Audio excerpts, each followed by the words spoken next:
Yeah, thinking about our people in the Dominican Republic. I don't know if you guys are aware of that incident that happened with a roof collapse and affected a lot of people there. We have a lot of Dominican community in the baseball world. So our prayers to their families.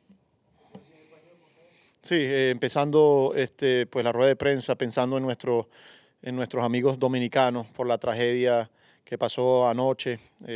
Obviamente, pues muchos afectados en la comunidad del béisbol, donde todos somos familia, pues y hay familiares de personas del béisbol, pues le mandamos las condolencias y estamos rezando por ustedes. Thank you. Questions? Andy? Holmes' first start, we obviously talked about how he kind of went back a little bit to his comfort zone with the stuff that he used, the repertoire that he used. He threw a wider array of pitches the second time, but how do you think he's progressing with knowing how to throw the right pitch in the right spot in that role, in the right count and whatnot?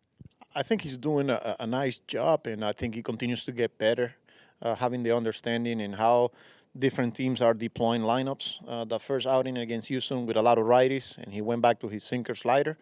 And then we go to Miami, and he faced the team that he's about to face again, and they load up the lefties. As we see it today again when they're putting three lefties in a row at the top of the lineup with a switch hitter.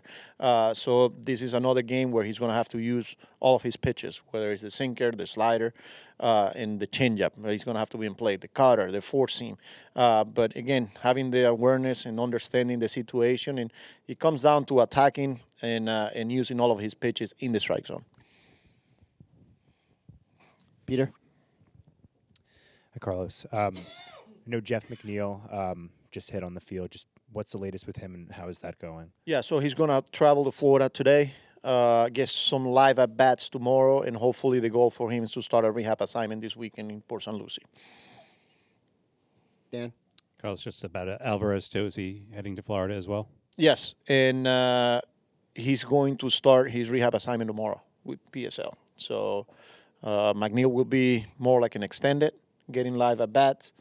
Aldi's going straight to games now that he's ready to go. Does that give you a timeline as to when he might be back? Yeah, we'll see. I think he's going to come down to him catching back-to-back, hopefully, 9 innings, getting 4 or 5 at-bats. But the progression starts with probably 5, kind of like spring training, 5 innings, off day, and then, we'll go from there. But the fact that he's going to start playing games in real competition, that's a good sign.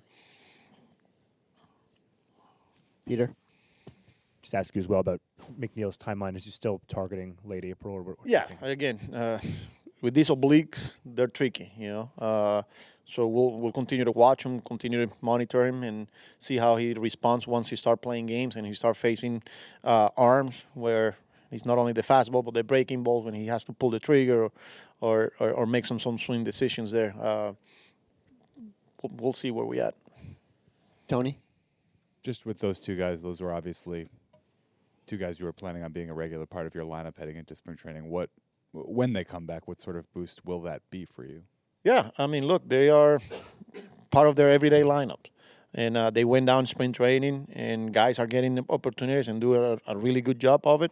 But it's just going to continue to make our lineup a lot deeper. When you're talking about a right-handed hitter with power on Alvi and a left-handed hitter on Jeff, bat-to-ball skills, batting average type guy that can also drive the ball, it makes us deeper and adds balance to our lineup because of the righty-lefty too. So, Manny? Has Manaea started throwing since the PRP injection? No, he's I think next week we have to re-image again and see where we at. It was 2 weeks shut down. And just when he does start throwing again, is it a complete overhaul? Like, is it another 6 weeks, like spring training? Yeah, but he's going to start from zero.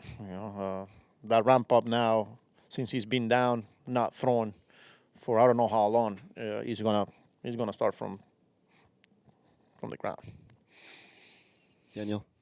Carlos, miramos ahora mismo lo de Francisco Lindor bateando constantemente para el lado opuesto, poniendo la bola en juego. Ese fue el plan con el coach ustedes para buscar la manera que se envase así Juan Soto y Pía Alonso, que son los de poder traerlo en anotar carrera? Yo no diría el plan como tal, yo digo que es cuando Lindor está en sus mejores momentos, pues él está usando el terreno completo.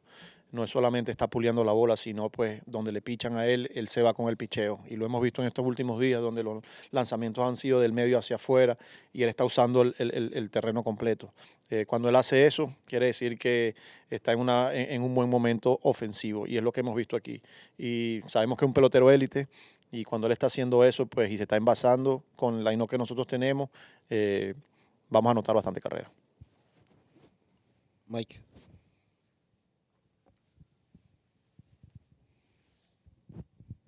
Carlos, the bullpen is off to such an outstanding start, and you've got some guys in the rotation who, Senga didn't throw that much last year. Holmes is converting to a starter here. How do you balance, the innings that you need to get out of your bullpen here early in the year? Guys are pitching in tough conditions too, with not overworking them early in the season so they continue to be as effective as they've been. Yeah, we will continue to monitor those guys, and health is the number one here. Is our priority.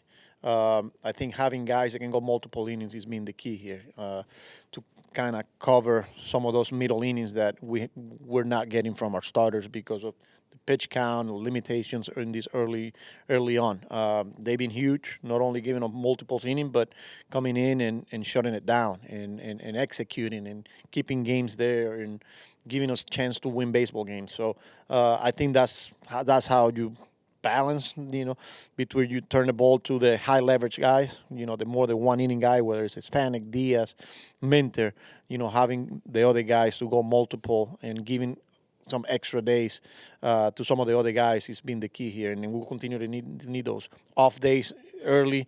They help, but after this homestand here, playing today, tomorrow, we're gonna get on a stretch where we're playing a lot of games in a row, and it could get tricky there. Jorge.